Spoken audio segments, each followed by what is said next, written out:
we didn't have a phone. We never owned a phone. We never owned a phone, we never owned a car. So it was like, you know, we had to be on our own. We have to figure out how we're going to communicate. And at one point there, when my mother and father got back together again, I was dating some guy that I didn't like, and he came to my house. My brother was there. My father and mother weren't home. And I told my brother to tell him that I was sick. So he went to the door, and he told him, you know, he lived in Canarsie, but he came over to see me. So he went away, and that night we had a party to go to in the church. And when I got there, we were having so much fun, and they wanted to go for pizza after the party, but I couldn't call my mother and father because we had no phone. So I said, all right, but as long as it's not too late, because I don't want them to worry.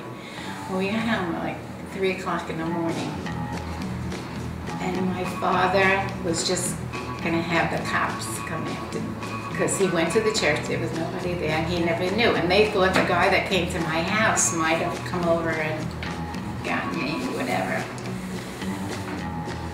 But all they did was scold me. There was nothing, you know, but of course I never did that again. And they never got a phone. When you're in Brooklyn, you don't need a car. In most places you just can walk, or you can take a bus, or if you know somebody that's driving, that's how you get there. Oh, I had to be about 15. I could have been 16, I mean, but I didn't have a permit.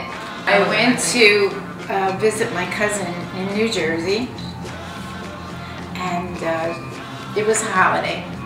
So she had a boyfriend, and she says, would you like to take a ride with us? And I said, oh sure, we'll be going. So we went to the park, and that time she says, would you like to learn, would you like to drive? And I says, I don't have a permit or anything. She says, nobody's here, we're in this open space, nobody's gonna know.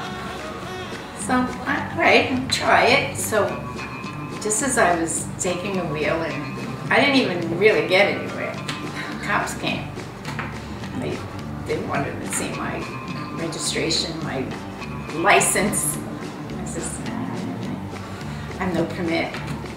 Well, I had to go to the station house with them, and they had to bail me out. So it was like 3-4 hours that I had to wait in there for them to dig up $90 to bail me out without telling our parents, because they didn't want it known, because my cousin would get in trouble. And that was that experience.